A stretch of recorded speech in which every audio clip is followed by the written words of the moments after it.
Você se sente sobrecarregado pelo caos do mundo? A ansiedade bate à sua porta, sua mente corre sem controle, e a paz parece um luxo distante, algo reservado para monges em montanhas distantes? Você reage exageradamente a pequenos problemas, sentindo-se drenado pela negatividade alheia, pelas pressões do trabalho e pelas incertezas do futuro? Você se vê preso em ciclos de raiva, frustração ou tristeza, incapaz de encontrar um centro calmo? E se eu lhe dissesse que existe um caminho testado há milênios para construir uma fortaleza interna? Uma mente que não se quebra sob pressão. Uma mente que observa o caos, a crítica e a adversidade sem se afogar neles. Uma mente inabalável. Isso não é um truque mental ou uma promessa vazia.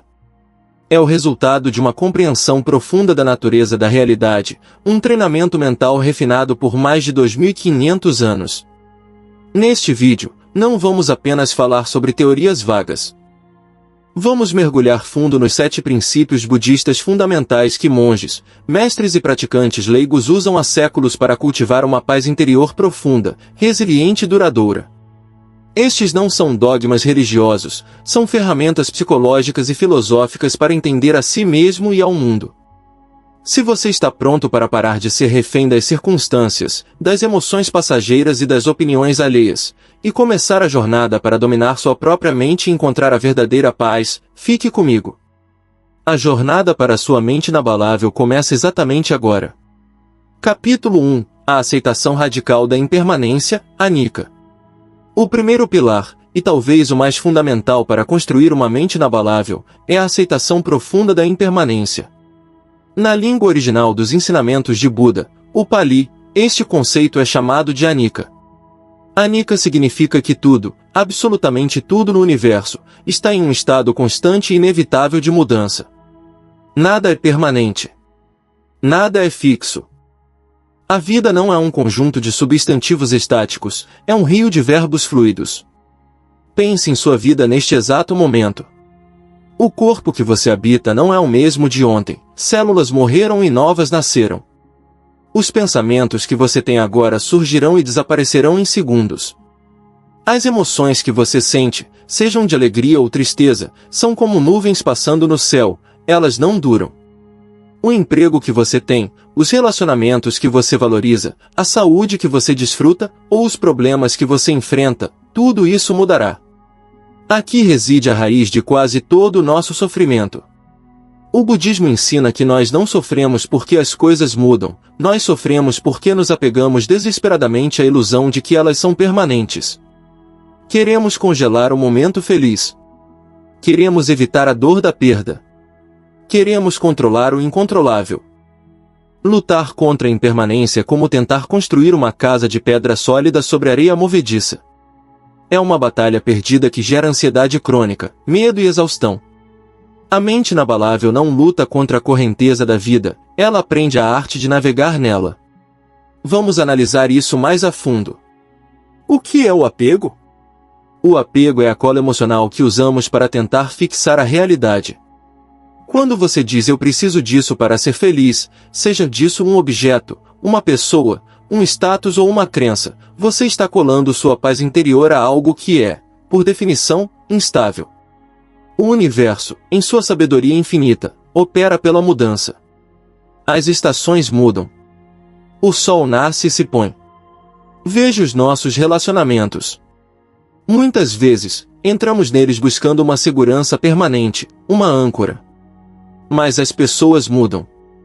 Nossos parceiros mudam, nossos amigos mudam, e nós mudamos. O amor evolui, às vezes se aprofunda de maneiras novas, às vezes se transforma em amizade, às vezes termina. A mente apegada entra em pânico diante dessa mudança. Preciso manter isso exatamente como era, ela grita. Isso gera ciúme, controle e ansiedade. A mente que entende Anicca, no entanto, ama de forma diferente. Ela não ama menos, ela ama com mais liberdade e profundidade.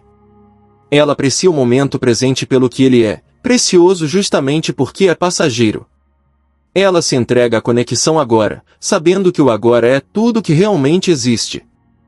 Isso remove o peso aterrorizante do medo da perda, permitindo uma conexão muito mais autêntica e saudável. Quando você solta a necessidade desesperada de controlar o outro ou o futuro do relacionamento, você dá espaço para o amor verdadeiro florescer, livre da ansiedade da posse. O mesmo princípio se aplica ao sucesso e ao fracasso. A sociedade nos ensina a buscar o sucesso como um destino final, um pódio onde finalmente poderemos descansar e dizer, consegui. Agora estou seguro. Mas o sucesso é profundamente impermanente. O mercado muda, as habilidades se tornam obsoletas, a riqueza pode ser perdida em um instante. Se sua identidade e sua paz estão ancoradas no seu sucesso externo, você viverá em constante terror de perdê-lo. Da mesma forma, o fracasso é impermanente. É um evento, não uma identidade. A mente inabalável vê o fracasso não como um muro intransponível, mas como uma porta. É um feedback do universo, uma lição passageira, um vento que muda a direção do seu barco. A mente apegada rumina sobre o fracasso, tornando-o uma prisão. A mente que aceita Nika aprende com ele, levanta-se e continua a navegar. Ela não se apega ao fracasso, tornando-se deprimida, nem se apega ao sucesso, tornando-se arrogante. Ela simplesmente observa ambos como fenômenos passageiros no grande fluxo da existência. Como os monges e praticantes budistas cultivam essa compreensão tão radical? Através da observação direta, conhecida como meditação da atenção plena, mindfulness. Eles treinam a mente para ser uma testemunha imparcial da realidade. Sentados em meditação, eles observam as sensações físicas surgirem e desaparecerem. Uma coceira no nariz. Uma dor no joelho. Uma sensação de calor. Eles treinam a mente para ver, momento a momento, isso surgiu. E agora, isso passou. Eles observam os pensamentos. Um pensamento de raiva surgiu. Em vez de reagir, eles observam. Agora, ele passou. Um pensamento de planejamento futuro surgiu. Agora, ele passou. É crucial entender que aceitar a impermanência não é se tornar um robô frio, apático ou indiferente. Isso é um erro comum de interpretação. Pelo contrário, é permitir-se sentir a vida totalmente, sem adicionar uma segunda camada desnecessária de sofrimento. O budismo fala das duas flechas. A primeira flecha é a dor inevitável da vida. A perda acontece, a doença acontece, a decepção acontece. Essa flecha nos atinge. A segunda flecha, no entanto, é a que nós atiramos em nós mesmos. É a nossa resistência à realidade. É a ruminação. O não deveria ter sido assim. O eu não vou suportar isso. O porquê eu? A prática de Anika é sobre sentir o impacto da primeira flecha, a dor real e humana da perda, respirar através dela, acolhê-la, e se recusar terminantemente a atirar a segunda flecha.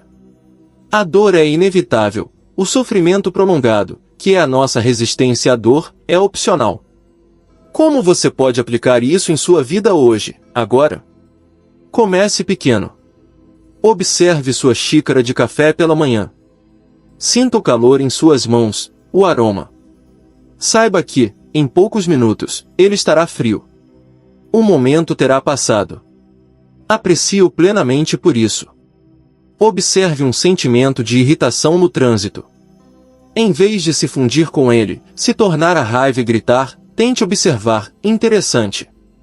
A sensação de irritação está aqui. Respire. Veja se ela permanece com a mesma intensidade. Ela mudará. No nosso mundo moderno, somos bombardeados com promessas de permanência. Seguros de vida, produtos anti-envelhecimento, carreiras estáveis, aplicativos de mídia social que arquivam nossas memórias para sempre. Somos viciados na ilusão de controle e permanência. É por isso que a Anika é um antídoto tão radical e necessário.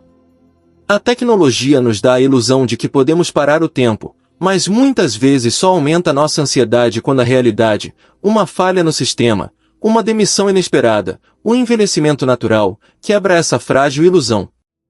Quando você realmente internaliza a impermanência, algo mágico e paradoxal acontece. O medo diminui. A ansiedade sobre o futuro perde sua força, porque você entende que o futuro é apenas uma série de agoras impermanentes que você não pode controlar. O arrependimento sobre o passado também diminui, porque você entende que o passado se foi e não pode mais ser agarrado. Você se torna leve. Você para de carregar o peso do ontem e a ansiedade do amanhã. Você começa a viver plenamente no único lugar onde a vida realmente acontece, o momento presente. A mente inabalável não é uma mente rígida como uma rocha, é uma mente fluida como a água. Adaptável, resiliente e livre, que dança com a mudança em vez de ser esmagada por ela. Este é o primeiro e mais crucial passo na sua jornada para a paz interior. Se essa primeira chave para a paz interior ressoou com você, se você sentiu um vislumbre da liberdade que a aceitação da impermanência pode trazer, por favor, demonstre seu apoio deixando seu like neste vídeo. É muito importante para nós. E se você ainda não faz parte da nossa comunidade de buscadores, inscreva-se no canal e ative o sino. Temos mais 9 capítulos profundos vindo em seguida, e você não vai querer perder nenhum deles na sua jornada para transformar sua mente. Este conhecimento que compartilhamos é transformador, mas sabemos que a verdadeira mudança requer compromisso e energia. Muitas pessoas buscam a paz, mas poucas estão dispostas a investir ativamente nesse caminho. Capítulo 2. A verdadeira causa do sofrimento, Dukkha. No capítulo anterior, estabelecemos a fundação de toda a realidade, a impermanência, ou anicca. Vimos que tudo muda, tudo flui, e que a nossa tentativa de nos agarrarmos a momentos, pessoas ou coisas é a fonte da nossa ansiedade. Mas isto levanta uma questão mais profunda: se a mudança é apenas uma lei neutra do universo, como o clima ou a gravidade, por que é que ela nos magoa tanto? Por que é que a impermanência se traduz em angústia, estresse e uma sensação de insatisfação crônica? A resposta é o segundo pilar dos ensinamentos budistas, Dukkha. Dukkha é uma palavra em Pali que é frequentemente traduzida como sofrimento, mas o seu significado é muito mais vasto e subtil. Sim, inclui a dor óbvia, a dor da doença, da perda, da velhice. Mas Dukkha é também a ansiedade subtil que paira no fundo da sua mente num dia perfeitamente normal. É o tédio que você sente numa tarde de domingo. É a irritação no trânsito. É a sensação de que falta algo mesmo depois de você ter conseguido o que queria. É o estresse de manter uma reputação, o desconforto de uma conversa difícil, a inquietação que nos faz verificar o telemóvel a cada 30 segundos. Dukkha, na sua essência, é a insatisfatoriedade fundamental e penetrante da vida não examinada. É o atrito constante entre o que nós queremos que a realidade seja e o que a realidade é. O Buda, no seu primeiro grande ensinamento, não disse apenas a vida é sofrimento. Ele fez algo muito mais revolucionário, agindo como um médico preciso. Primeiro, ele identificou o sintoma, Dukkha. Depois, naquilo que é conhecido como a segunda nobre verdade, ele deu um diagnóstico exato da sua causa. A causa de Dukkha, disse ele, é a tanha. Esta palavra significa sede, desejo, avidez ou apego.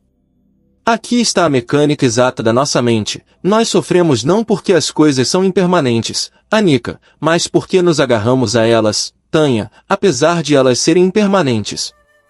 Tanha é o motor incansável na nossa mente que está sempre a querer, a agarrar, a desejar, a empurrar ou a rejeitar. O budismo identifica 3 tipos principais desta sede que criam todo o nosso sofrimento. Primeiro, há a sede por prazeres sensoriais, kama tanha. Este é o desejo óbvio. É a procura incessante pela próxima dose de prazer, a próxima refeição deliciosa, a próxima compra online, o próximo episódio da série, a próxima experiência sexual, o próximo like nas redes sociais. Não há nada de intrinsecamente errado com o prazer. O problema, a fonte de Dukkha, é o apego a ele. Como o prazer é impermanente, anicca, ele desaparece. E no momento em que ele desaparece, o nosso apego a ele transforma-se em dor, em desejo por mais, em frustração por ele ter acabado. Caímos na esteira hedônica, corremos cada vez mais rápido atrás de prazeres que duram cada vez menos tempo, deixando-nos cronicamente insatisfeitos e exaustos. Segundo, e de forma mais subtil, há a sede por existência ou por ser, Bhavatanya. Este é o apego ao nosso ego, à nossa identidade, à história que contamos sobre quem eu sou. É o desejo de ser alguém, de ter um estatuto, de ser reconhecido, de ser amado, de ser visto como bem-sucedido, inteligente ou bom. É o desejo de deixar uma marca, de ser permanente. Este desejo é a fonte de uma ansiedade imensa. Quando alguém critica o nosso trabalho, não está apenas a criticar um documento, está a atacar o nosso ser. Quando falhamos num projeto, não é apenas um evento, é uma ameaça à nossa identidade de pessoa competente. Vivemos com medo de sermos expostos, de sermos ninguém. A mente inabalável compreende que esta identidade, este eu, é também uma construção impermanente. Agarrarmos-nos a ela é como tentar agarrar fumo. Terceiro, há a sede por não existência ou autoaniquilação, Vibhavatanya. Este é o outro lado da moeda, a aversão. É o eu não quero. Eu não quero sentir esta ansiedade. Eu não quero estar neste emprego aborrecido. Eu não quero lidar com esta pessoa difícil. Eu não quero sentir esta dor nas costas. É o desejo de aniquilar, de afastar as experiências desagradáveis. Gastamos uma quantidade incrível de energia mental a resistir à realidade. Esta resistência é o próprio sofrimento. Relembremos a metáfora das duas flechas que mencionamos. A primeira flecha é a dor inevitável da vida, um pneu furado, uma crítica, uma dor de cabeça. É um facto. Dukkha, o sofrimento real, é a segunda flecha, aquela que nós disparamos contra nós mesmos. É a nossa reação mental, alimentada por Tanya. A primeira flecha dói. A segunda flecha diz, isto não pode estar a acontecer. Por que a mim? Eu não suporto isto. Eu quero que isto pare já. Esta segunda flecha é a aversão, Vibhavatanya, e é ela que transforma a dor em sofrimento crônico. Uma mente inabalável não é uma mente que magicamente impede que as primeiras flechas da vida a atinjam. Isso é impossível. Uma mente inabalável é aquela que foi treinada para parar de disparar a segunda, terceira e quarta flechas em si mesma. Como? Através da observação atenta. O praticante budista não tenta destruir o desejo, isso seria apenas mais aversão. Em vez disso, ele aprende a observar o desejo, Tanya, quando ele surge na mente. Quando a irritação surge no trânsito, em vez de se tornar a raiva, a mente treinada nota, aqui está a sensação de aversão. O desejo de que a realidade fosse diferente. Interessante. Quando surge o impulso de verificar o Instagram, a mente nota, aqui está a sede por estímulo. O desejo por prazer sensorial. Ao observar o desejo em vez de obedecê-lo cegamente, algo extraordinário acontece. Criamos um espaço. Um espaço entre o impulso e a ação. Nesse espaço, reside a nossa liberdade. Percebemos que o desejo é apenas mais um fenômeno impermanente, anicca. É um pensamento. É uma sensação no corpo. Ele surge com força, grita obedece-me, mas se o observarmos sem o alimentar, ele perde a sua força e dissolve-se. A raiz de Dukkha é a crença ilusória de que a nossa felicidade depende de satisfazer estas sedes. Eu serei feliz quando tiver a promoção. Eu ficarei em paz quando esta pessoa mudar. Eu relaxarei quando as férias chegarem. O budismo chama isto armadilha. Porque assim que você consegue a promoção, a mente, Tanya, encontra a próxima coisa, agora preciso de um carro novo. O sofrimento não está em não ter o que queremos, o sofrimento é o próprio ato de querer cronicamente. A mente inabalável, portanto, cultiva a paz interior não por ter tudo o que quer, mas por compreender a natureza do próprio querer. Ela solta a sua dependência de condições externas para ser feliz. Ela encontra contentamento no agora, mesmo que o agora não seja perfeito, porque compreende que a luta contra o agora é a única fonte verdadeira da sua angústia. Este é o diagnóstico. Nos próximos capítulos, começaremos a explorar a cura. Se este diagnóstico profundo sobre a causa da nossa insatisfação diária fez sentido para você, se você reconheceu o motor do desejo na sua própria mente, mostre o seu apoio e ajude esta mensagem a chegar a mais pessoas. Por favor, deixe o seu like agora mesmo. E se você está comprometido em aprender a cura, inscreva-se no canal e ative as notificações, pois a jornada para desarmar Dukkha está apenas a começar. Capítulo 3. O caminho do meio. A cura para os extremos. Nos nossos capítulos anteriores, agimos como médicos. Primeiro, identificamos a condição universal da realidade. Tudo é impermanente, anicca. Segundo, diagnosticamos a doença. A nossa insatisfação crônica, dukkha, é causada diretamente pela nossa tentativa incessante de nos agarrarmos ao que é impermanente, um impulso que chamamos de sede ou desejo, tanha. Agarramo-nos ao prazer, kama tanha, e resistimos ferozmente à dor, vibhava tanha. Este diagnóstico pode parecer sombrio. Se estamos presos entre o desejo e a aversão, parecemos condenados a sofrer. Mas o Buda não era um pessimista, ele era um pragmático. A sua terceira nobre verdade é talvez a mensagem mais esperançosa da história humana: existe uma cura. O sofrimento, dukkha, pode cessar. Ao compreender a natureza do desejo, tanha, podemos pará-lo. Mas como? Se nos entregarmos a todos os nossos desejos, caímos no hedonismo, e como vimos, isso só gera mais desejo e exaustão. Se tentarmos aniquilar todo o desejo através da força bruta, da negação e da autopunição, caímos no ascetismo, que é apenas o outro lado da mesma moeda, aversão. A quarta nobre verdade do Buda é a receita, a prescrição médica para esta doença. É o caminho prático para a paz interior, conhecido como o nobre caminho óctuplo. E o princípio orientador de todo este caminho, o próprio coração de uma mente inabalável, é o que o Buda chamou de o caminho do meio. A história da iluminação do próprio Buda é a ilustração perfeita deste princípio. Siddhartha Gautama, antes de ser o Buda, viveu nos dois extremos que a humanidade conhece. Primeiro, ele viveu como um príncipe, no extremo do hedonismo. O seu pai, o rei, tentou protegê-lo de toda a dor.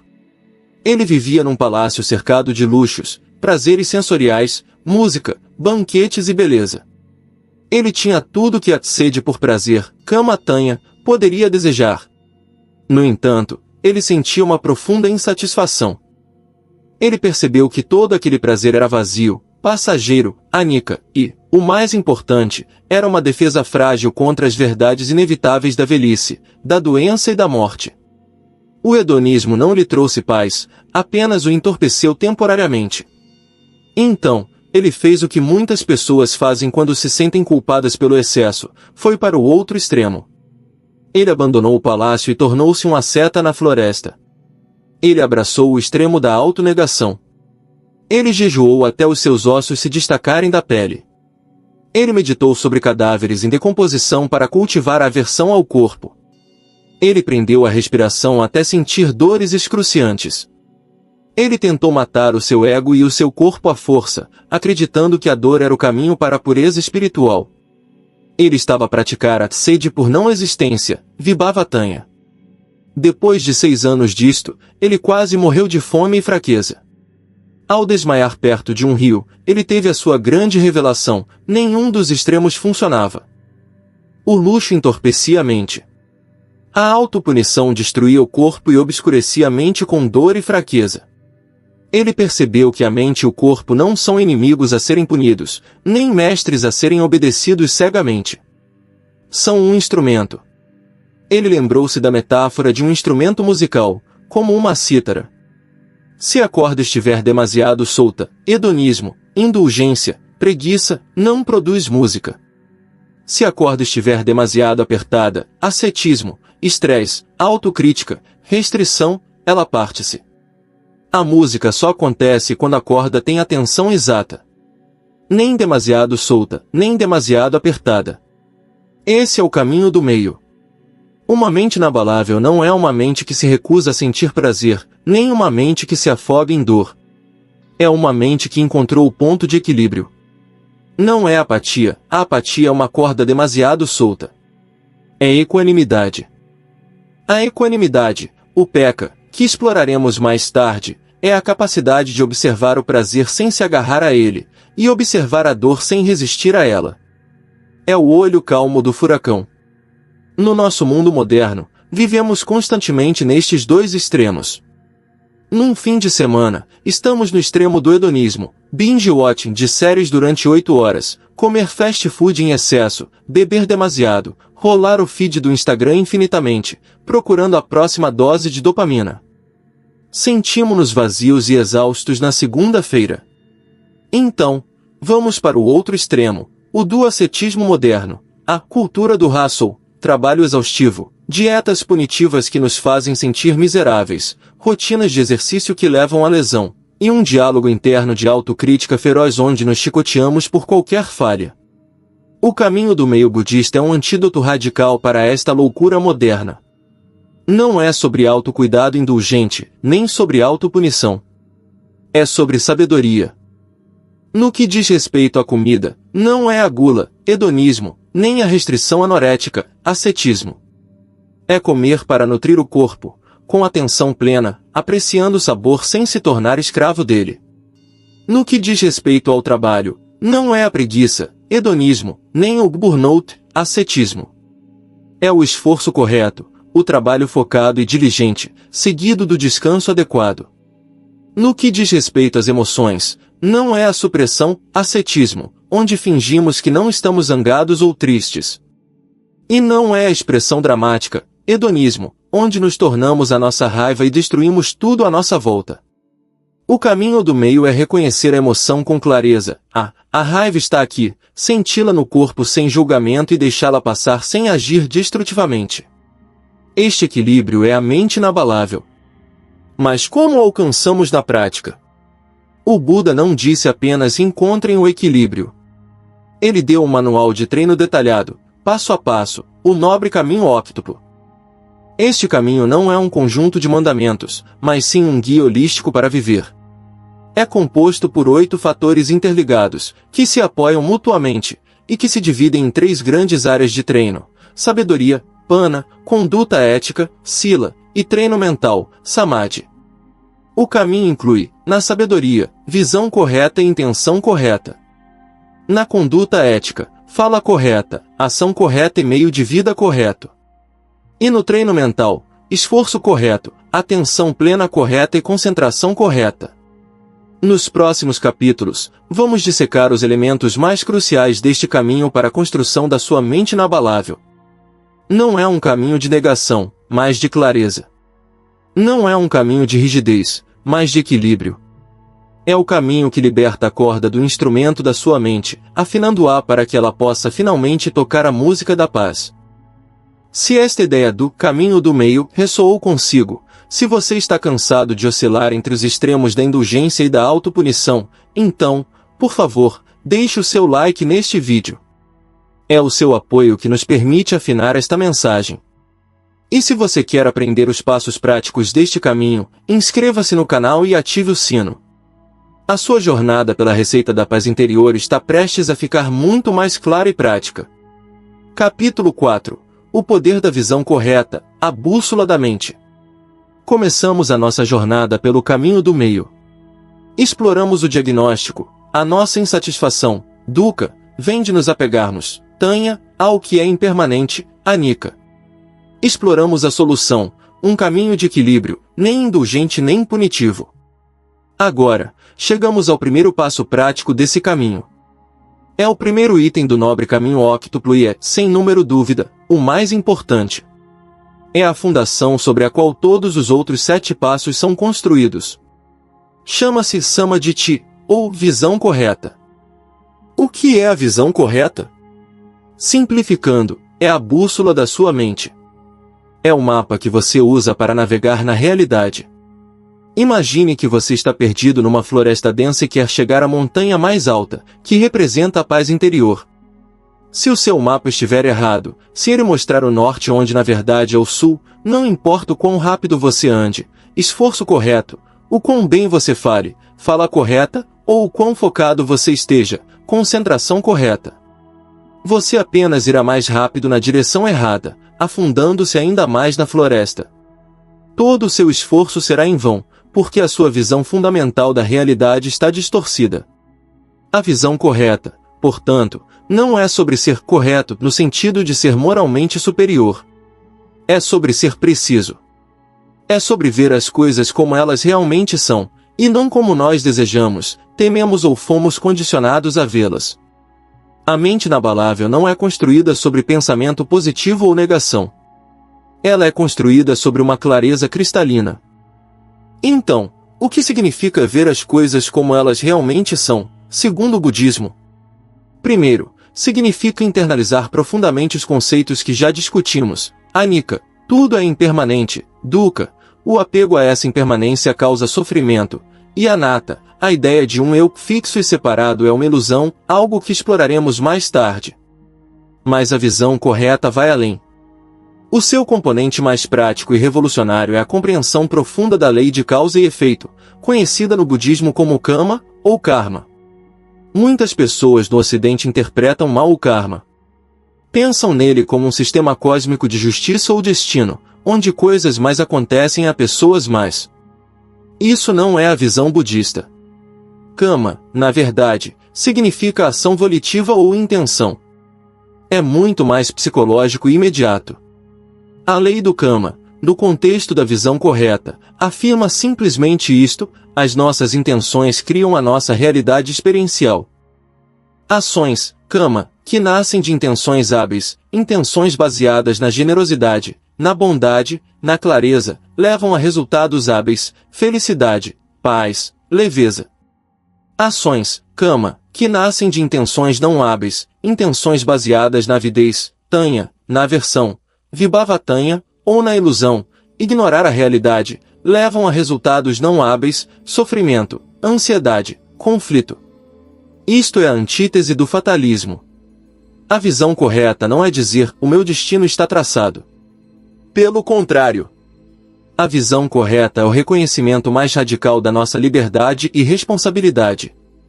Ela diz, o que você está a sentir agora é o resultado das suas intenções e ações passadas. Mas o que você sentirá no futuro está a ser moldado pela intenção que você escolhe neste exato momento. Vamos ver o que é a visão errada. A visão errada, Misha de Ti, é um mapa defeituoso que a maioria de nós usa sem saber. A visão errada diz: a minha felicidade depende de fatores externos. Visão materialista. Se eu conseguir o carro novo, a casa nova, o parceiro perfeito, então serei feliz. Esta visão está errada porque ignora Anicca, o carro vai envelhecer, e cria Dukkha, a constante busca. Nada importa. Visão nihilista. A vida é aleatória, não há causa e efeito, as minhas ações não têm consequências reais, por isso posso fazer o que quiser. Esta visão leva à apatia e a ações destrutivas, que inevitavelmente criam sofrimento para si e para os outros. Eu sou assim e pronto. Visão eternalista. A minha personalidade é fixa. Eu sou uma pessoa zangada. Esta visão nega a impermanência, Anicca, e prende-nos num ciclo de reatividade, impedindo-nos de mudar. A visão correta corta todas estas ilusões.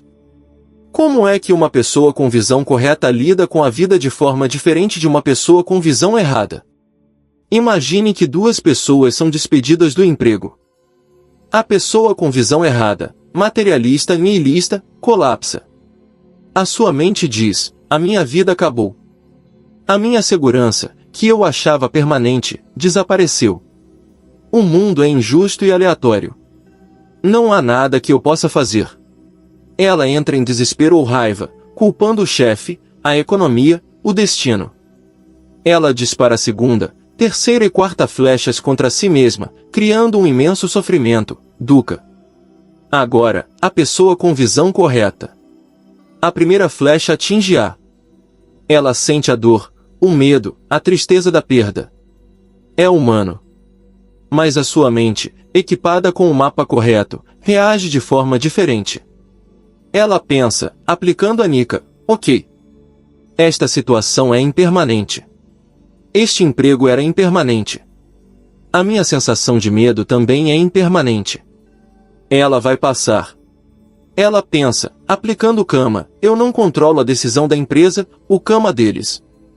Mas eu controlo 100% a minha resposta, o meu karma. As minhas ações a partir de agora determinarão o meu futuro. Se eu me entregar à raiva e à autopiedade, intenções não hábeis, criarei mais sofrimento. Se eu usar este tempo para descansar, aprender e procurar novas oportunidades, intenções hábeis, criarei as causas para a paz futura. A visão correta não impede a primeira flecha da dor, mas elimina a segunda flecha do sofrimento auto-infligido. Ela transforma a pessoa de uma vítima passiva das circunstâncias num agente ativo da sua própria vida. Construir uma mente inabalável é impossível se a sua visão fundamental for que a sua paz depende de um mundo perfeitamente estável e controlável. Isso é uma receita para a ansiedade. A mente inabalável é construída sobre a visão correta de que o mundo é inerentemente instável, anica, e que a nossa paz depende unicamente da nossa resposta interna a essa instabilidade, karma. A visão correta não é algo em que se acredita cegamente. É uma hipótese que o Buda nos convida a testar. Comece a observar a sua própria mente. Observe as suas intenções. Quando você age com uma intenção mesquinha ou zangada, como é que se sente depois? Observe. Quando você age com uma intenção genuinamente generosa, mesmo num ato pequeno, como é que se sente depois? Ao fazer isto, você deixa de acreditar na visão correta e começa a vê-la em ação.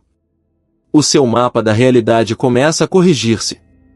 Você para de andar em círculos na floresta da confusão e começa, finalmente, a caminhar com confiança em direção à montanha da paz. Este é o poder transformador de ter a bússola correta. Se esta explicação sobre como a nossa visão do mundo molda o nosso sofrimento lhe trouxe clareza, se você percebeu que pode ter estado a usar o mapa errado, por favor, ajude-nos a partilhar esta bússola. Deixe o seu like neste vídeo. E se você está pronto para aprender a usar essa bússola na prática, inscreva-se no canal e ative o sino. O próximo passo, a intenção correta, é onde começamos a dirigir ativamente o nosso caminho. Capítulo 5. A intenção correta, o leme da mente. No capítulo anterior, estabelecemos o alicerce de uma mente inabalável, a visão correta, Samadhi. A visão correta é o nosso mapa. Ela dá-nos clareza sobre as leis fundamentais da existência. Tudo muda, anica, o apego à mudança causa sofrimento, dukkha, e as nossas ações intencionais, karma, moldam a nossa experiência. Mas ter um mapa, por mais preciso que seja, não nos leva a lado nenhum. Você pode sentar-se na floresta, olhar para o mapa o dia todo e, ainda assim, permanecer perdido. Para sair da floresta, você precisa de duas coisas. Primeiro, decidir para onde quer ir e, segundo, começar a andar. Este segundo passo no nobre caminho óctuplo, logo após a visão correta, é Sammasankappa, ou intenção correta. Se a visão correta é o mapa, a intenção correta é o leme do seu navio. É a sua resolução. É o ato consciente de apontar a sua mente para longe da ilha do sofrimento e em direção à costa da paz. Muitas pessoas confundem intenção com um desejo ou vontade. Mas no contexto budista, há uma diferença crucial. A intenção errada é, na verdade, o próprio Tanya, a sede, de que falamos no capítulo 2. A intenção errada é a mente a funcionar no piloto automático, impulsionada pelo apego. É a intenção de agarrar o prazer, eu quero aquele elogio, a intenção de resistir à dor, eu não quero sentir esta tristeza, e a intenção de prejudicar, eu odeio aquela pessoa.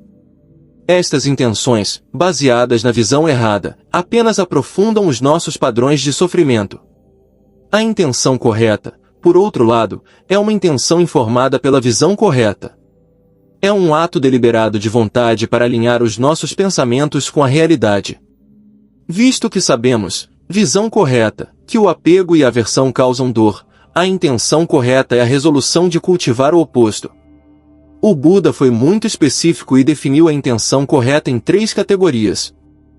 Para construir uma mente inabalável, treinamos ativamente para que estes sejam os pensamentos dominantes na nossa mente. A primeira é a intenção de renúncia, nekama. Este é o antídoto direto para a sede por prazeres sensoriais, kama-tanya. A palavra renúncia assusta-nos. Evoca imagens de monges a desistir de tudo. Mas, na prática diária, a renúncia é simplesmente a intenção de soltar. É a intenção de não ser escravo dos nossos impulsos. É a troca consciente de um prazer pequeno e passageiro por uma paz grande e duradoura. Pense no seu telemóvel. O impulso de o verificar a cada 2 minutos é kama-tanya. A intenção errada é obedecer cegamente. A intenção correta de renúncia é o momento em que você nota o impulso e pensa, eu vejo-te. Mas, neste momento, escolho a minha paz. Escolho estar presente. Você não está a renunciar ao seu telemóvel para sempre, você está a renunciar ao seu poder sobre a sua mente naquele momento. Quando você sente o impulso de comer o terceiro pedaço de bolo, não porque tem fome, mas por tédio ou ansiedade, a renúncia é a intenção que diz, eu procuro paz, não um alívio temporário que me trará desconforto mais tarde. É a intenção de se libertar do ciclo viciante do desejo. Cada vez que você pratica esta renúncia momentânea, você enfraquece o músculo do apego e fortalece o músculo da liberdade. A segunda é a intenção de boa vontade, abhyapada. Este é o antídoto direto para a sede por não existência ou aversão, vibhava-tanya, e para a raiva. É a resolução ativa de não alimentar pensamentos de má vontade, ressentimento ou ódio. Isto é incrivelmente difícil e profundamente transformador. Alguém o trata mal no trabalho. O seu piloto automático, intenção errada, começa a ruminar, ele não devia ter dito aquilo. Que pessoa horrível! Espero que ele fale. Esta linha de pensamento parece justificada, mas quem está a sofrer enquanto a pensa? Você. Você está a beber veneno mental e a esperar que o outro morra. A intenção correta de boa vontade é o ato radical de parar esse comboio de pensamentos. É a prática de meta, amor-benevolência. Você para e, deliberadamente, aponta o leme da sua mente para o oposto, assim como eu. Esta pessoa também procura a felicidade e quer evitar o sofrimento. Posso não concordar com as suas ações, mas escolho não envenenar a minha própria mente com ódio. Que eu esteja em paz. Que ele, ou ela, também encontre a paz. Isto não é ser um capacho. Não significa que você não estabeleça limites ou não tenha conversas difíceis, como veremos na fala correta. Significa que você o faz a partir de um lugar de clareza e boa vontade, não de um lugar de raiva reativa. A raiva é fogo, a boa vontade é água. Uma mente inabalável é uma mente fresca, não uma mente em chamas. A terceira é a intenção de não crueldade ou compaixão, aviussa. Este é o antídoto para a intenção de prejudicar ou ser violento. É a intenção ativa de karuna, compaixão. Isto aplica-se aos outros, a resolução de não causar dano físico ou mental a outros seres. Mas, crucialmente, aplica-se a si mesmo. Para muitos de nós, o nosso maior agressor é o nosso próprio crítico interno. Quando cometemos um erro, a nossa intenção errada é a autocrueldade. És estúpido. Nunca vais acertar. És um fracasso. Esta é uma violência mental que infligimos a nós mesmos. É a segunda, terceira e quarta flechas. A intenção correta de não crueldade é a voz da autocompaixão. Quando você falha, esta intenção redireciona a mente. Isto foi um erro. Errar é humano. Foi doloroso. Que eu possa aprender com isto. Que eu possa ser gentil comigo mesmo neste momento de dificuldade. Uma mente inabalável não pode ser construída sobre uma fundação de auto-ódio. A compaixão por si mesmo não é uma desculpa para o mau comportamento, é o solo fértil de onde a verdadeira mudança e a resiliência podem crescer. A intenção correta, portanto, é um trabalho ativo, de 24 horas por dia.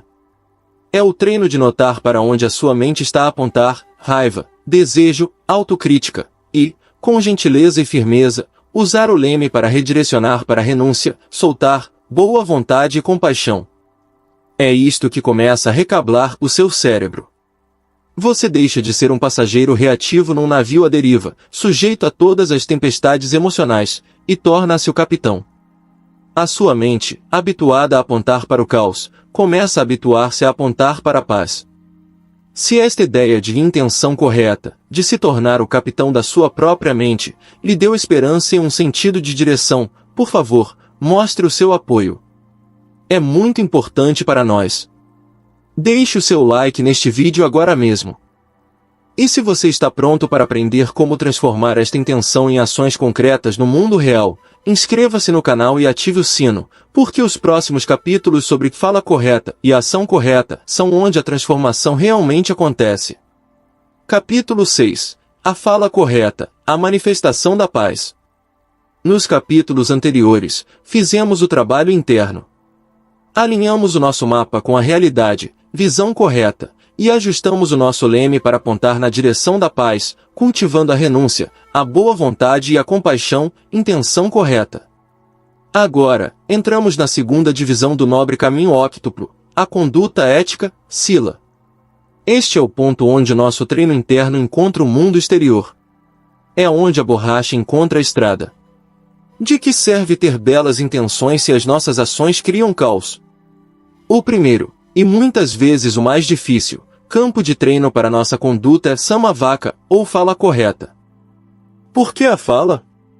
Porque a nossa fala é a ponte mais direta entre o nosso mundo interior e a realidade externa. A fala é a manifestação audível da nossa intenção, kama.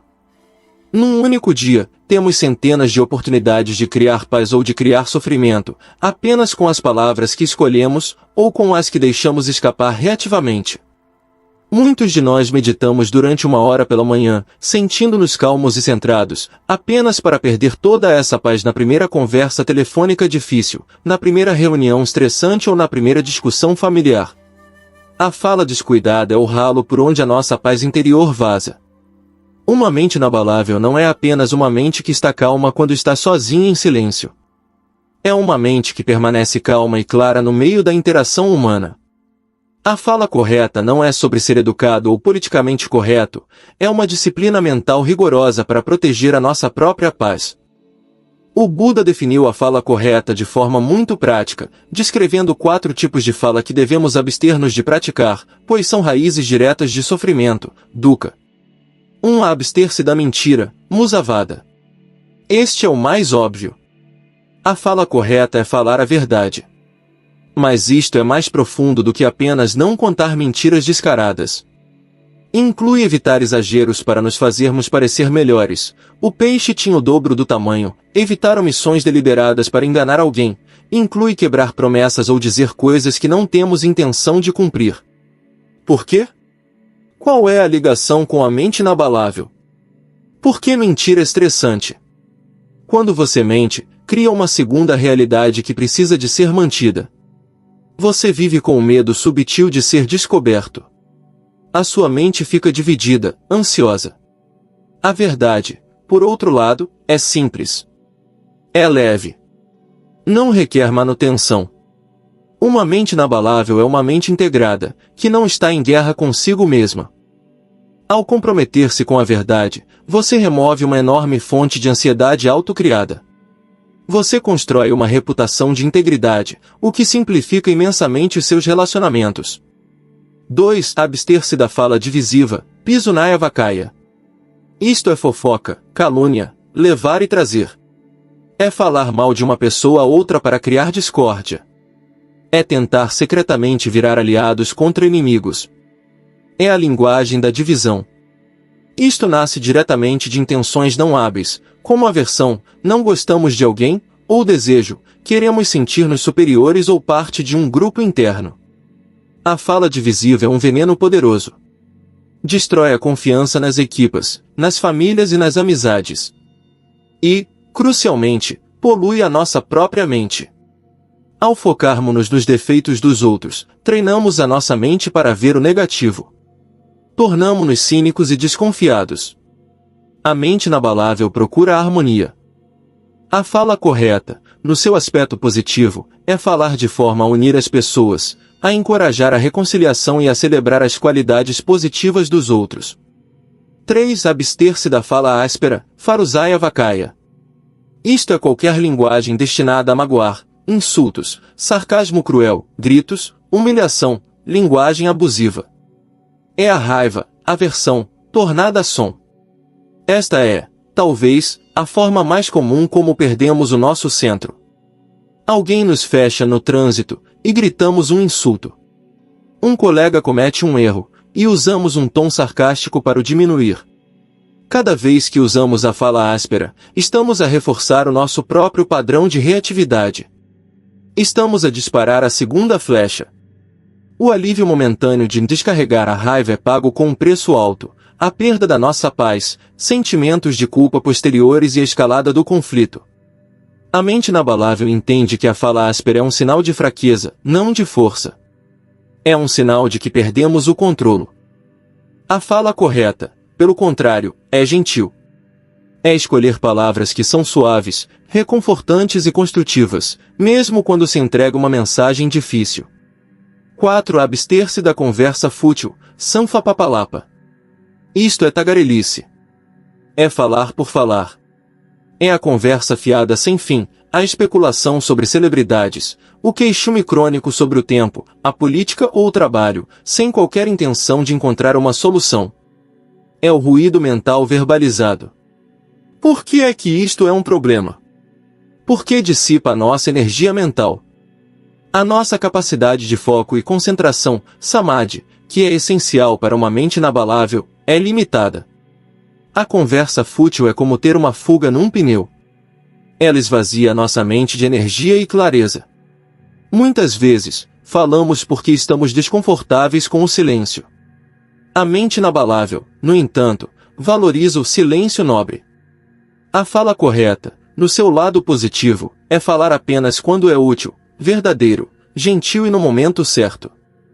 Se as suas palavras não cumprem estes critérios, o praticante da mente inabalável escolhe a opção superior, o silêncio. Este silêncio não é constrangedor, é um silêncio cheio de presença e paz. A fala correta não é sobre censura ou sobre tornar-se um robô socialmente inapto. É o oposto. É sobre trazer atenção plena, mindfulness, para as nossas interações.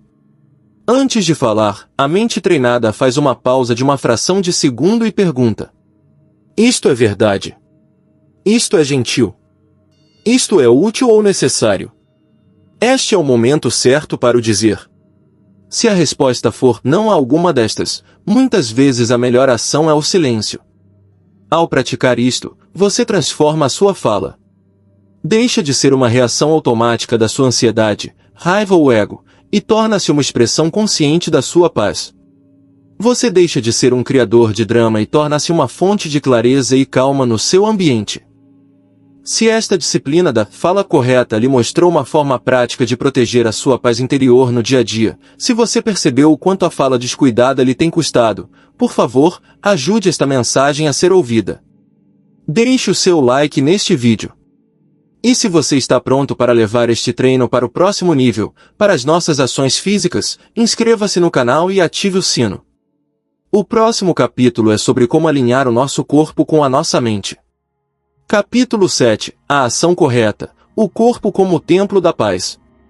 Depois de termos começado a purificar a nossa fala, tornando-a verdadeira, gentil e útil, fala correta, o nobre caminho óptuplo leva-nos naturalmente ao nosso próximo campo de treino, Samakam Manta, ou ação correta. Se a fala correta é sobre o que sai da nossa boca, a ação correta é sobre o que fazemos com o nosso corpo. Juntamente com a fala correta e o meio de vida correto, que veremos a seguir, a ação correta forma o tripé da conduta ética, Sila. Para muitos, a ideia de ética ou moralidade vem carregada de culpa, julgamento e dogmas religiosos. No budismo, a abordagem é radicalmente diferente. A conduta ética não é seguida para agradar a um deus ou para ganhar pontos para uma vida após a morte. A ética budista é puramente psicológica e pragmática. É um conjunto de diretrizes de treino pessoal concebidas para fazer uma coisa, proteger a sua mente da agitação e do remorso. O objetivo é simples: viver de uma forma que não crie sofrimento desnecessário para si mesmo ou para os outros. A ação correta é a prática de garantir que as suas ações físicas sejam uma fonte de paz, e não de arrependimento. Por quê?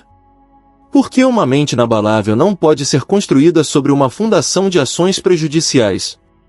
É impossível sentar-se para meditar e encontrar a paz se a sua mente estiver a arder com a culpa de ter magoado alguém, a ansiedade de ter roubado algo, ou a agitação de ter agido de forma destrutiva.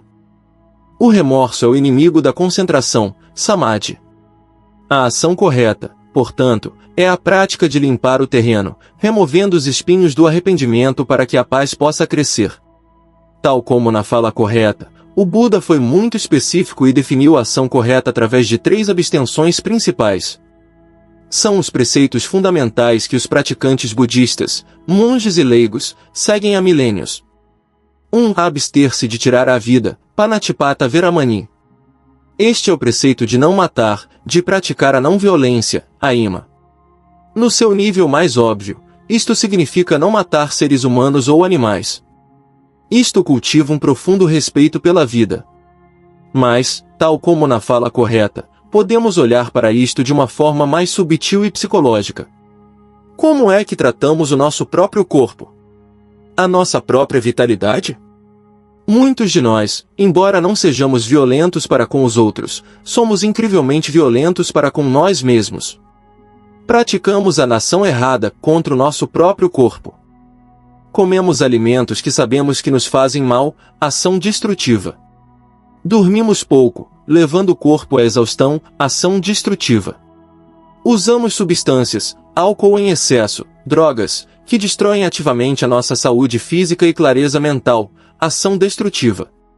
Uma mente inabalável precisa de um veículo saudável. A ação correta, neste contexto moderno, é a prática de tratar o seu corpo não como um inimigo a ser punido ou uma máquina de prazer a ser explorada até a exaustão, mas como um templo. É o único lugar que você tem para praticar, para viver, para encontrar a paz. A ação correta é a intenção de nutrir o seu corpo, de movê-lo com respeito, de lhe dar o descanso de que ele precisa. Ao fazer isto, você não está a ser vaidoso, está a remover as fontes físicas de agitação, dor e doença que perturbam a sua mente.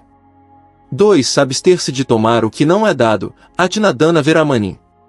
Isto é, simplesmente, não roubar. No nível literal, é óbvio, não tirar propriedade que pertence a outros. Por quê? Novamente, é psicológico. O ato de roubar nasce da avidez, Tanha, eu quero isto, eu não o tenho, vou tirá-lo. Este ato cria medo. Medo de ser apanhado. Medo de retaliação. Cria uma mente que está sempre a olhar por cima do ombro. É uma mente ansiosa, o oposto exato de uma mente inabalável. Mas vamos mais fundo. O que mais podemos tomar que não nos é dado? Podemos roubar o tempo de alguém, fazendo-o esperar desnecessariamente por nós por falta de respeito. Podemos roubar o crédito pelo trabalho de outra pessoa numa reunião. Podemos roubar a atenção de alguém, interrompendo-o constantemente, tomando o espaço que não nos foi oferecido. Podemos roubar recursos da empresa onde trabalhamos, levando para casa mais do que o justo, usando o tempo da empresa para projetos pessoais de forma excessiva. Todas estas ações, por mais pequenas que pareçam, vêm de uma mente de escassez e desejo. Cada vez que tomamos o que não é livremente dado, reforçamos a mentalidade de eu contra eles, criando separação e ansiedade. A mente inabalável, pelo contrário, cultiva a generosidade, dana.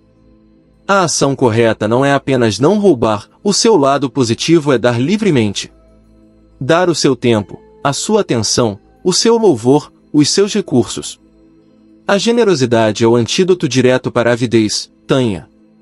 Uma mente generosa é uma mente aberta, relaxada e rica. É uma mente em paz. 3. Abster-se de má conduta sexual, Kamezumi Shakara Veramani. Este preceito é frequentemente mal interpretado. No contexto budista, não é sobre puritanismo. É sobre evitar que a energia sexual, que é poderosa, se torne uma fonte de sofrimento, dukkha. Refere-se a não usar a sexualidade de forma a causar dano a si mesmo ou a outros. Isto inclui, obviamente, adultério, que causa imensa dor, quebra de confiança e cria uma teia de mentiras, violando a fala correta, e medo, violando a paz mental. Inclui qualquer forma de exploração, assédio ou ação sexual não consensual. Num sentido mais pessoal, isto aplica-se a como nos relacionamos com a nossa própria sede por prazer sensorial, cama-tanha. É sobre não nos tornarmos escravos dos nossos impulsos sexuais. É sobre não usar outras pessoas como meros objetos para nossa gratificação, ignorando a sua humanidade e os seus sentimentos. É sobre não consumir pornografia de uma forma que crie expectativas irreais e nos desconecte da intimidade humana real. A ação correta na sexualidade é sobre trazer consciência e compaixão para esta área da vida. É sobre procurar conexão, respeito mútuo e intimidade, em vez de apenas uma gratificação momentânea e impessoal que, muitas vezes, nos deixa sentir mais vazios e desconectados do que antes. Em suma, a ação correta, não matar, não roubar, não praticar má conduta sexual, é o grande não perturbe que colocamos na porta da nossa mente. Ao seguir estas diretrizes, paramos de cometer as ações físicas grosseiras que garantidamente destroem a nossa paz. Limpamos o nosso karma, limpamos a nossa consciência. Este é o fundamento ético essencial. Sem ele, toda a meditação do mundo não conseguirá acalmar uma mente que está ativamente a semear as sementes da sua própria agitação. Se esta abordagem prática da ação correta, como uma ferramenta para proteger a sua própria paz mental, faz sentido para si, se você vê como as suas ações diárias podem estar a sabotar a sua calma, por favor, dê-nos o seu apoio. Deixe o seu like neste vídeo. E se você está pronto para o passo final da conduta ética, aquele que liga a nossa paz ao nosso trabalho diário, inscreva-se no canal e ative o sino. O meio de vida correto é o próximo. Capítulo 8. O meio de vida correto, trabalhar em paz. Até agora, na nossa exploração da conduta ética, Sila, limpamos o nosso discurso, fala correta, e as nossas ações físicas, ação correta. Aprendemos a não mentir, a não roubar, a não causar danos. Construímos uma base de integridade para proteger a nossa paz mental do remorso e da agitação. Agora, chegamos ao terceiro e último pilar desta fundação ética, Samajiva, ou meio de vida correto. Este é, para o ser humano moderno, talvez o componente mais desafiador e relevante de todo o caminho. O que é o meio de vida correto?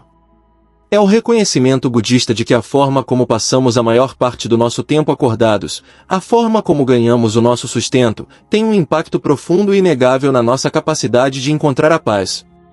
Passamos 8, 10, por vezes 12 horas por dia no nosso trabalho.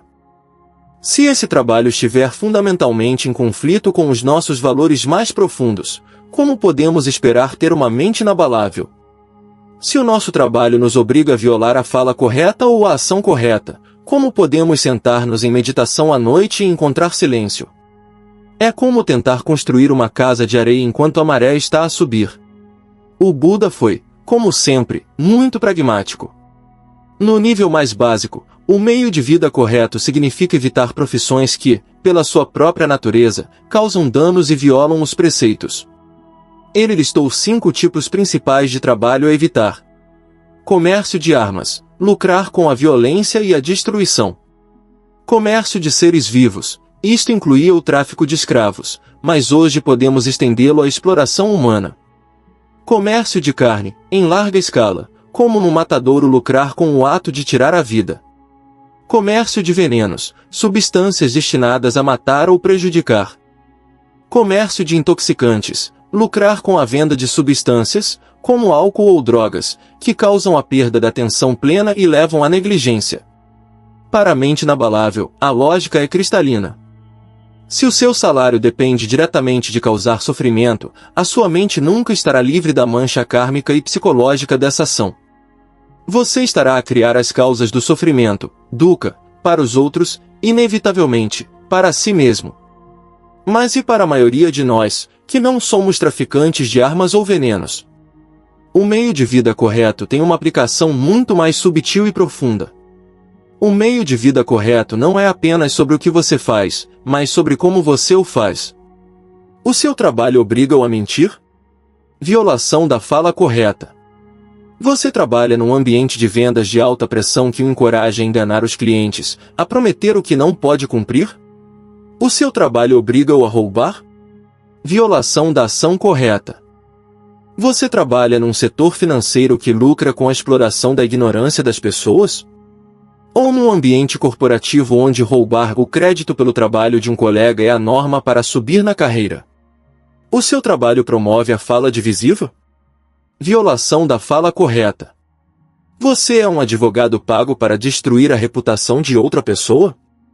Ou trabalha num meio de comunicação sensacionalista que lucra com a fofoca e a criação de conflitos? Se a resposta for sim a alguma destas perguntas, o seu trabalho está a gerar cama não hábil. Você pode estar a ganhar muito dinheiro, mas está a pagar por ele com a sua paz de espírito. A ansiedade que você sente no domingo à noite não é apenas estresse, é o seu sistema moral a dizer-lhe que algo está fundamentalmente desalinhado. É a sua mente a sofrer o atrito constante entre as suas ações e a sua intenção de encontrar a paz. Uma mente inabalável procura a integridade. A palavra integridade vem de inteiro. É uma mente que não está dividida. É uma mente onde o que você pensa, intenção correta, o que você diz, fala correta, e o que você faz, ação correta e meio de vida correto, estão todos em harmonia. Quando o seu trabalho está alinhado com os seus valores, ele deixa de ser um obstáculo e torna-se parte da sua prática. O meio de vida correto, no seu sentido positivo, não é apenas evitar o dano, é contribuir ativamente para o bem-estar. O seu trabalho é um serviço? Ajuda as pessoas? Educa? Cura? Cria beleza? Resolve problemas genuínos? Facilita a vida dos outros? Se sim, o seu trabalho torna-se uma fonte de alegria e mérito. Mas há outra camada. E se o seu trabalho for neutro? E se você for um contabilista, um programador ou um motorista? O que transforma isso num meio de vida correto é a sua intenção, Sama Sankappa. Você pode fazer o seu trabalho com uma intenção de avidez. Tanha, estou aqui apenas pelo dinheiro. Odeio isto. Quero mais, mais, mais. Esta mente está a sofrer, mesmo num trabalho ético. Ou você pode mudar a sua intenção. Você pode praticar o meio de vida correto dentro do seu trabalho. Como programador, você pode ter a intenção de criar um código limpo e eficiente que tornará a vida do utilizador mais fácil, boa vontade. Como contabilista, você pode ter a intenção de trazer ordem e clareza às finanças de alguém, aliviando o seu estresse, com paixão. Como motorista, você pode ter a intenção de levar os seus passageiros ao seu destino com segurança e calma, oferecendo um pequeno oásis de paz no seu dia, serviço. Esta mudança de perspectiva transforma o trabalho de um fardo para uma prática de atenção plena. Você começa a ver o seu trabalho não como um meio para um fim, o salário, mas como o próprio campo de treino para sua mente inabalável. Você pratica a fala correta com os seus colegas. Você pratica a ação correta, não roubando tempo ou recursos. E você pratica a intenção correta, vendo seu esforço como uma contribuição. Quando a sua vida profissional está em harmonia com a sua vida interior, uma fonte maciça de estresse e conflito mental simplesmente desaparece. Você para de viver uma vida dupla.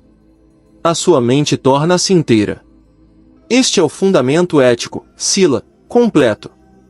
Com esta base sólida e limpa, livre de remorso e agitação, estamos finalmente prontos para fazer o trabalho mais profundo, o treino direto da mente. Se esta visão de alinhar o seu trabalho com a sua paz interior lhe mostrou uma nova perspectiva sobre a sua carreira, se você percebeu que o seu trabalho pode ser uma fonte de estresse ou uma fonte de prática, por favor, ajude-nos a partilhar esta ideia. Deixe o seu like neste vídeo. E agora que estabelecemos a fundação ética, estamos prontos para subir. Inscreva-se no canal e ative o sino, porque os próximos capítulos são sobre o treino mental, Samadhi, o ginásio da mente inabalável. Capítulo 9. O esforço correto, o ginásio da mente. Nos últimos 3 capítulos, construímos o alicerce da nossa mente inabalável. Estabelecemos a conduta ética, Sila, limpamos a nossa fala, as nossas ações e o nosso meio de vida. Por quê? Para criar uma consciência limpa. Uma mente que não está a ser puxada para trás pelo remorso, pela culpa ou pela ansiedade das nossas próprias ações prejudiciais. Este alicerce ético é o que nos dá a estabilidade para fazer o trabalho verdadeiramente profundo. Agora, entramos na terceira e última divisão do nobre caminho óctuplo, o treino mental, Samadhi. Sicila, a ética, foi sobre remover as fontes externas de agitação, Samadhi é sobre domar a agitação interna. É aqui que treinamos a mente diretamente. O primeiro passo deste treino é Samavayama, ou esforço correto. Esta é uma das ideias mais incompreendidas no budismo. Quando ouvimos esforço, a nossa mente ocidental moderna pensa imediatamente em hustle, em tensão, em forçar, em cerrar os dentes, em nupen, no gan. Pensamos que temos de lutar contra os nossos pensamentos, derrotar o nosso ego, forçar a paz a acontecer. Isso é esforço errado. O esforço errado é baseado na aversão, vibhavatanha, a sede de se livrar da nossa experiência presente. Isso é apenas mais tensão, mais sofrimento. O esforço correto é parte do caminho do meio. É a corda da cítara afinada na tensão perfeita. Não é a corda solta, preguiça, apatia, deixar a mente correr solta no caos, isso é que esforço errático. E não é a corda apertada, tensão, ansiedade, autocrítica feroz. O esforço correto é um esforço gentil, inteligente, equilibrado e, acima de tudo, persistente. É a intenção alegre e constante de cultivar o bem-estar. O Buda comparou a nossa mente a um jardim. Sem qualquer esforço, o jardim será naturalmente dominado por ervas daninhas, os nossos padrões mentais habituais de raiva, avidez, medo, ruminação. Uma mente inabalável não acontece por acaso, é um jardim que é ativamente cuidado.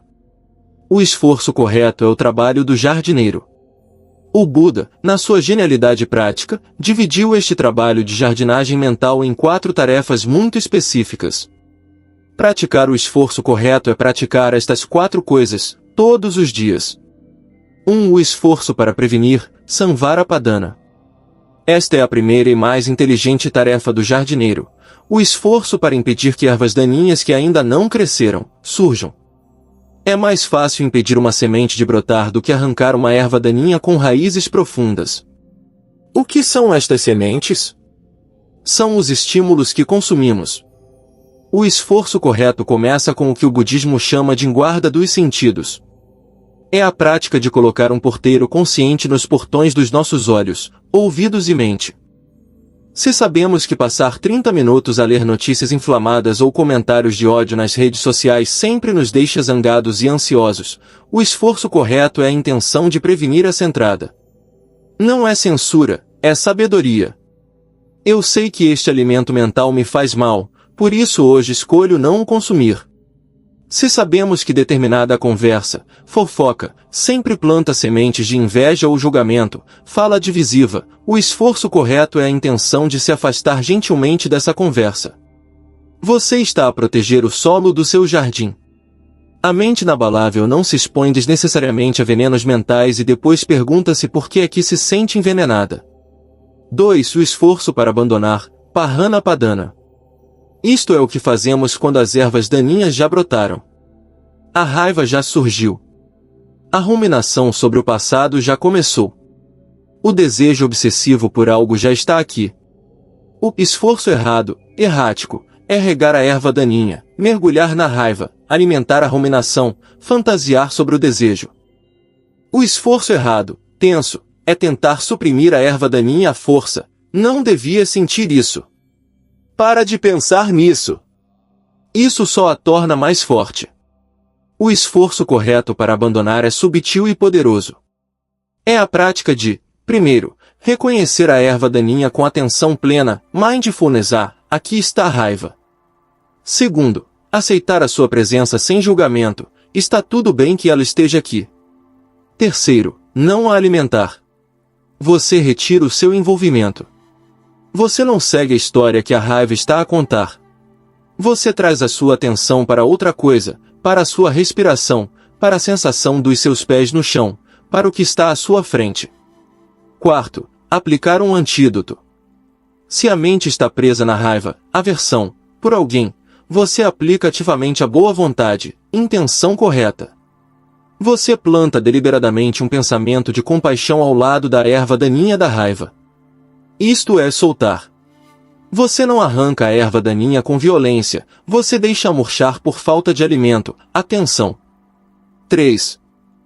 O esforço para cultivar, Bhavana Padana. O jardim não é apenas sobre remover o mal, é sobre plantar ativamente o bom. O esforço correto é a prática de plantar sementes de estados mentais hábeis, bons, que ainda não estão presentes. Isto é a prática ativa da gratidão. Você para por um momento esforça-se deliberadamente para pensar em 3 coisas pelas quais é grato. Você está a plantar sementes de contentamento. Isto é a prática ativa da generosidade, dana. Você faz um pequeno elogio, doa €1, oferece o seu lugar. Você está a plantar sementes de abundância. Isto é a prática ativa da compaixão, meta. Você pensa no ente querido e deseja-lhe ativamente o bem. Que ele seja feliz. Que ela esteja em paz. Estes não são apenas pensamentos bonitos. Você está ativamente a criar novos caminhos neurais. Você está a semear as flores que você quer ver no seu jardim. 4. O esforço para manter, Anurakana Padana. Esta é a tarefa final e mais feliz. O que fazer quando uma flor, um estado mental hábil, já desabrochou? Você sente um momento de paz genuína. Você sente uma onda de amor ou alegria. O esforço errado, errático, é ignorá-lo. Simplesmente passa. O esforço errado, tenso, é agarrá-lo. Tenha, ó meu Deus, isto é tão bom, não quero que acabe, o que imediatamente cria ansiedade e destrói a própria paz que você estava a sentir. O esforço correto para manter é saborear sem agarrar. É como cheirar uma rosa. Você não tenta agarrar o aroma. Você simplesmente aprecia-o plenamente enquanto ele está lá. Ah, isto é paz. Que bom! Você descansa nesse sentimento. Você dá-lhe a sua atenção gentil. Você está a regar a flor, a fortalecer as suas raízes, tornando mais provável que ela floresça novamente. Estes 4 esforços são o ginásio diário da mente inabalável. Não é um evento único. É uma prática constante, gentil e diligente. É o que transforma a mente de um terreno baldio caótico num santuário cultivado. É o motor que impulsiona todo o caminho. Se esta ideia do esforço correto, de ser um jardineiro gentil mais persistente da sua própria mente, lhe deu um plano de ação prático, por favor, ajude-nos a cultivar esta mensagem. Deixe o seu like neste vídeo. E se você está pronto para a ferramenta mais importante desta jornada, a ferramenta que nos permite ver as ervas daninhas e as flores, inscreva-se no canal e ative o sino. O próximo capítulo é sobre a atenção plena correta, Mindfulness. Capítulo 10. A atenção plena correta, o farol da consciência. Chegamos ao coração da prática. Ao longo desta jornada, diagnosticamos a nossa inquietação, dukkha, compreendemos as suas causas, tanya, anicca, e exploramos o nobre caminho óctuplo como a cura. Construímos o nosso alicerce ético, sila, limpando a nossa fala, ação e meio de vida, para que a nossa consciência pudesse estar livre de remorso.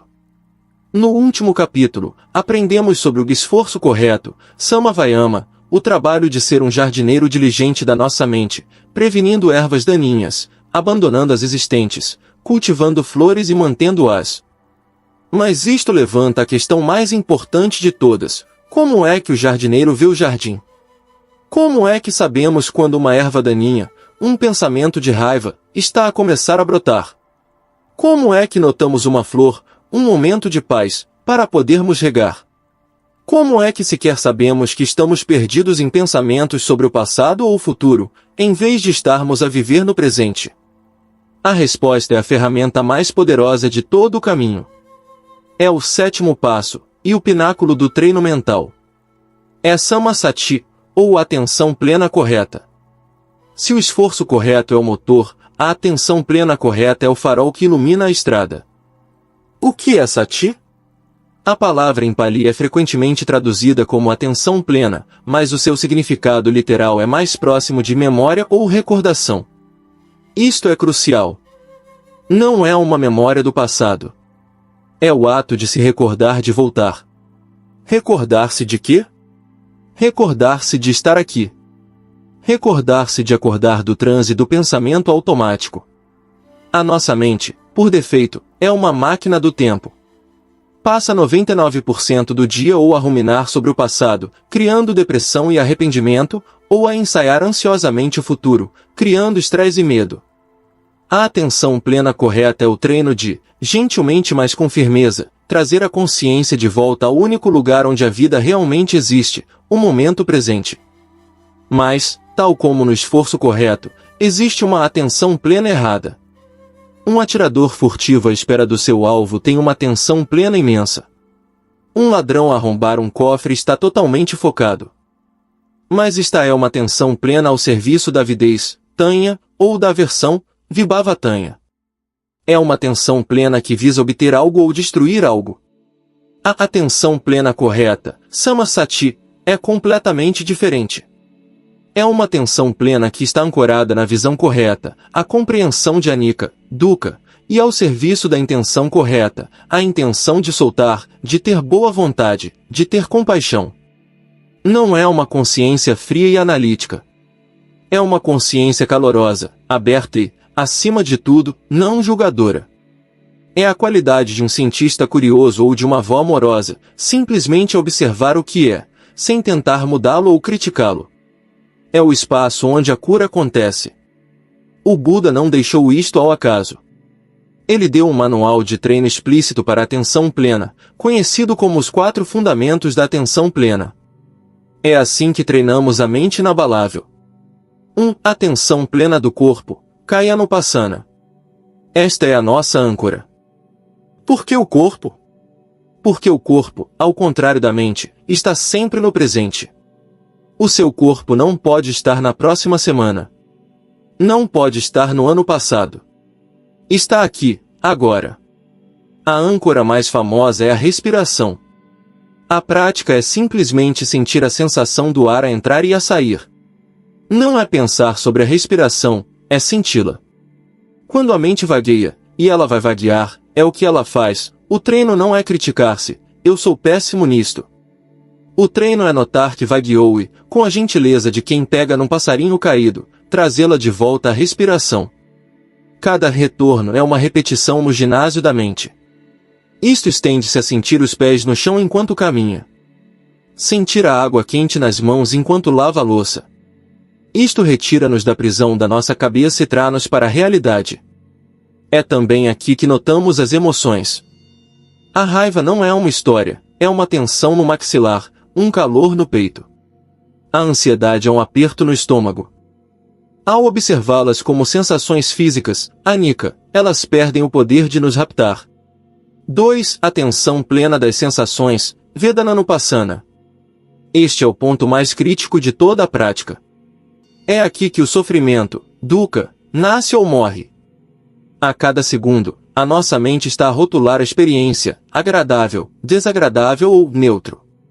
A nossa mente não treinada reage instantaneamente e automaticamente. Se é agradável, a mente agarra-se, tenha mais disto.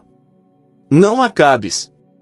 Se é desagradável, a mente rejeita, vibhava-tanha, tira-me daqui. Eu odeio isto. Se é neutro, a mente fica entediada e procura um estímulo, ilusão. Este é o ciclo da reatividade. A atenção plena correta quebra este ciclo. A mente treinada simplesmente nota o tom, uma sensação desagradável, uma dor no joelho, ponto. Em vez de lutar, ela apenas observa-a com curiosidade. Uma sensação agradável, um sabor doce, ponto. Em vez de se agarrar, ela apenas saboreia-a, sabendo que ela vai passar, anicca. Este é o nascimento da equanimidade. Você para de ser uma marioneta puxada pelos cordelinhos do prazer e da dor. 3. Atenção plena da mente, Cittanupassana.